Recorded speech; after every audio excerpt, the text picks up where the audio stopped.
You know, when you prep for a backcountry trek, you usually rely on a map with contour lines and Yeah. like elevation markers, right? Yeah, maybe some topographical shading if you're Well, lucky. exactly. Yeah. But imagine trying to navigate a whole watershed where your map is, well, made entirely of sound. So today we're acting as your auditory wilderness guides. We're taking a deep dive into an ecosystem using this 34-minute ambient concept album called Confluence.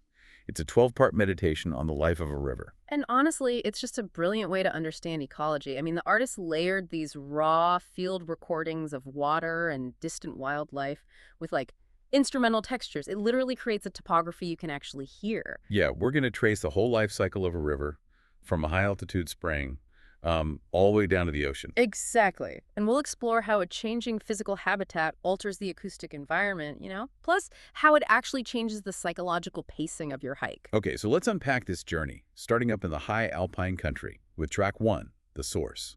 Right, the environment up there is incredibly fragile. You hear these delicate ripples and really subtle splashes. Yeah, but there's this distinctly sharp acoustic quality to those opening moments too. Like it sounds so crisp. Well, that's because sound literally travels differently at higher elevations. In that thin, dry mountain air, you have less humidity to absorb the frequencies. Oh, wow. So the album is actually capturing that natural isolated reverb. Yeah, exactly. It forces you to notice how solitary a mountain spring really is before it joins a larger flow.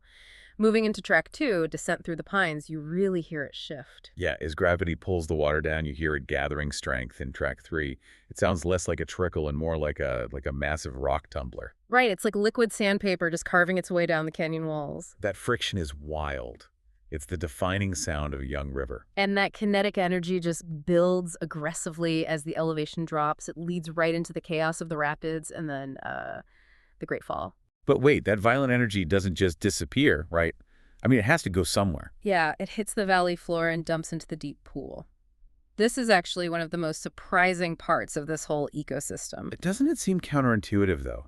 Like, the river's most chaotic, thunderous moment immediately plummets into its darkest, calmest depth. Well, what's fascinating here is that destruction actually breeds creation.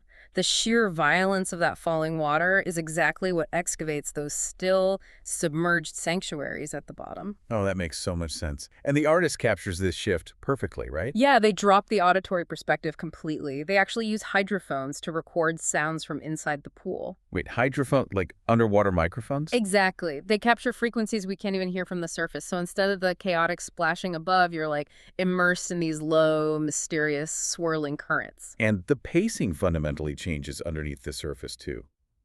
I noticed the ambient drone in this section locks in at exactly 60 beats per minute. Which is the average resting human heart rate. Yes. If you've ever sat by a deep river pool after a grueling hike and felt your body wind down, that 60-beat rhythm is literally forcing your nervous system to sync up and calm down. It's amazing how the music mirrors the physical environment like that. Emerging from those pools, the terrain flattens out entirely. Right, passing through the valley entrance, the whole character of the river changes, and so does the hiker's pacing. Yeah, the air density changes too. You're no longer in that crisp alpine air. You're in a humid, dense valley ecosystem with soft reeds and silver light. And that heavy air seems to just swallow the high-frequency splashes. The soundscape transitions into these slow, evolving textures for the Great Meander. Right, gentle drones and distant wildlife. It perfectly tracks the physical slowdown of an outdoor enthusiast. So what does this all mean for you as a listener out on the trail? Like, how does tracking these habitat changes ground you? Well, when you hit a flat valley after descending a steep canyon, your stride naturally lengthens. The terrain dictates a slower, more reflective pace. Yeah, the mood becomes highly reflective, pushing through twilight on the water and into the mist. The acoustic space expands horizontally here too. Instead of narrow vertical canyon echoes, the album uses wide stereo canning to mimic a sprawling floodplain. Oh, I love that. Your brain interprets those long audio delays as vast open space, giving you psychological room to breathe. It's just an incredible auditory track. It translates physical ecology into a felt experience. You really follow the water from a solitary drop-carving rock to a chaotic plunge and finally to a sprawling heavy flow. Right, wrapping up the 12-part journey at Trek 12, the wide mouth at the ocean's edge. It shows how ambient music and field recordings can seamlessly mirror nature. It frames nature not as static scenery, but as a continuous, evolving transition. Absolutely. It's a brilliant way to map an ecosystem. Which leaves us with a provocative thought to ponder the next time you're out there tracing a watershed.